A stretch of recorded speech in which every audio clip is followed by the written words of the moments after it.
कक्षा 12th का NCERT pattern biology. कक्षा 12th के बायोलॉजी NCERT पैटर्न का सिलेबस हम बता रहे हैं। बायोलॉजी कक्षा 12th के बायोलॉजी में 5 यूनिट हैं, 5 यूनिट और 16 अध्याय हैं।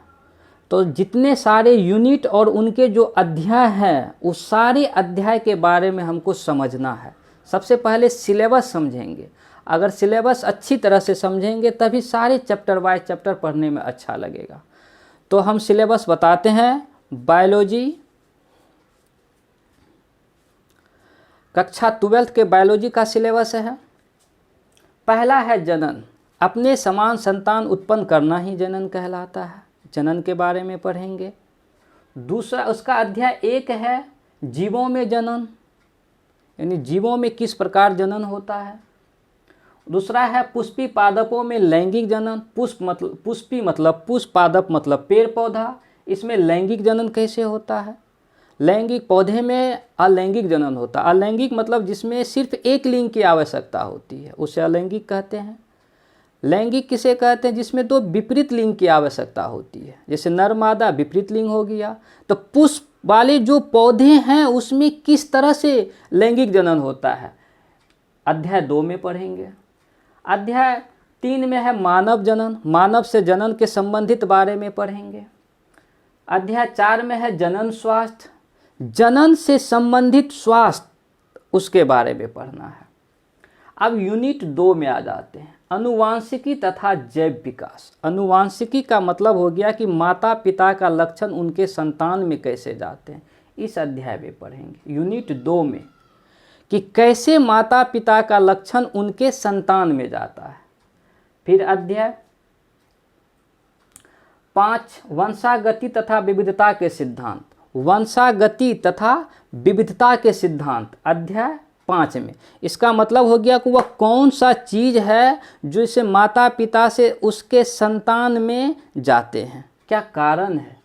वंशागति का मतलब कि वो कौन सा चीज़ है या वह कौन सा चीज़ है जो उनके माता पिता से उनके संतान में जाता है, वंशागति का। विविधता का मतलब हो गया कि हम आपस में एक ही माँ बाप के 2 भाई है, उसका शकल आपस में नहीं मिलता है, क्या कारण है, इस पे पढ़ेंगे।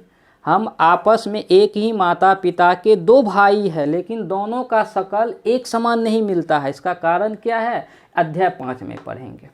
अध्याय 6 में है 6 में वंशागति का आणविक आधार। वंशागति का आणविक आधार कि वह कौन सी चीज़ माता पिता से संतान में जाता है और उसका लक्षण उत्पन्न होता है। वह कौन सा ऐसा चीज़ है जो माता पिता से उसके संतान में जाता है, वो DNA है, वो आगे इस चैप्टर में बताएंगे। फिर है जैव। अध्याय 7 में है जैव विकास, यानी जैव मतलब सजीव होता है, उसका विकास करता। हम इतना छोटे से इतना बड़ा हो गए हैं, कैसे, क्या कारण है, उसके अध्याय 7 में बताएंगे। यूनिट 3 में है मानव कल्याण में सूक्ष्म जीव। मानव कल्याण में यानी हमारे सूक्ष्म जीव, हमारे शरीर में कौन ऐसा सब बहुत सारे ऐसे सूक्ष्म जीव है जो आदि महत्वपूर्ण होते हैं। बहुत सारे ऐसे सब सूक्ष्म जीव है जो हमारे शरीर में महत्वपूर्ण होते हैं, उसके बारे में बताएंगे।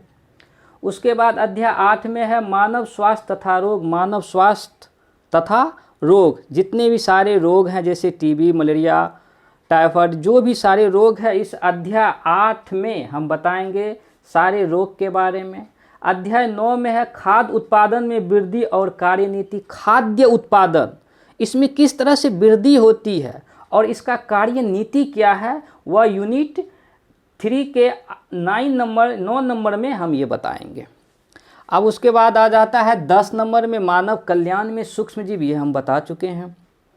मानव कल्याण में यानी मानव के कल्याण में कौन सबसे ऐसा सूक्ष्म जीव है जो हमारे लिए सबसे ज़्यादा महत्वपूर्ण है। यूनिट 4 जैव प्रौद्योगिकी। जैव प्रौद्योगिकी, सबसे पहले समझें कि जैव प्रौद्योगिकी है क्या, कि कैसे किसी भी जीव में जो चाहते हैं उसके इच्छा अनुसार परिवर्तित कर देते हैं, क्या कारण है, किसी भी जीव को हम जो चाहते हैं अपनी इच्छा अनुसार किसी और में ट्रांसफ़र कर देते हैं। उसका क्या कारण है ये इसमें पढ़ेंगे जैव प्रौद्योगिकी के सिद्धांत एवं प्रक्रम में। अध्याय 12 में है जैव प्रौद्योगिकी का अनुप्रयोग। अनुप्रयोग मतलब उसका अनुप्रयोग क्या क्या होता है वो पढ़ेंगे अध्याय 12 में।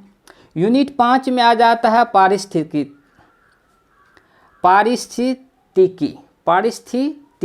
पारिस्थितिकी का मतलब हो गया कि कैसे सजीव निर्जीव एक साथ रहते, दोनों के बीच में रिलेशन क्या है, सजीव और निर्जीव दोनों के बीच में रिलेशन क्या है। पारितंत्र, कई सारे जीव एक साथ कैसे रहते हैं, बहुत सारे ऐसे जीव हैं जो एक साथ रहते हैं। अध्याय 15 में हो गया जैव विविधता एवं संरक्षण। तो जितने भी सारे जो जलीय जीव है जल के अंदर कैसे एक साथ रहते हैं इसमें पढ़ेंगे। मतलब जल के अंदर बहुत सारे जीव एक साथ रहते हैं, इसका कारण क्या है अध्याय 15 में पढ़ेंगे। 16 में है पर्यावरण के मुद्दे। पर्यावरण मतलब समझते हैं वायुमंडल, जल प्रदूषण, वायु प्रदूषण, इससे संबंधित इस सारे चीज़ इसमें पढ़ेंगे अध्याय 16 में। तो ये सारा सिलेबस हुआ कक्षा 12th के बायोलॉजी का NCERT का पैटर्न, कक्षा 12th के बायोलॉजी का सिलेबस हो गया जिसमें 5 यूनिट है और 16 अध्याय है। इस 16 अध्याय को हम हल्का समझा दिए हैं। अब इसके बाद यूनिट बाय यूनिट हमको पढ़ना है। तो इस सिलेबस को आप लोग अच्छी तरह से देखें समझें, तभी पढ़ने में मज़ा आएगा।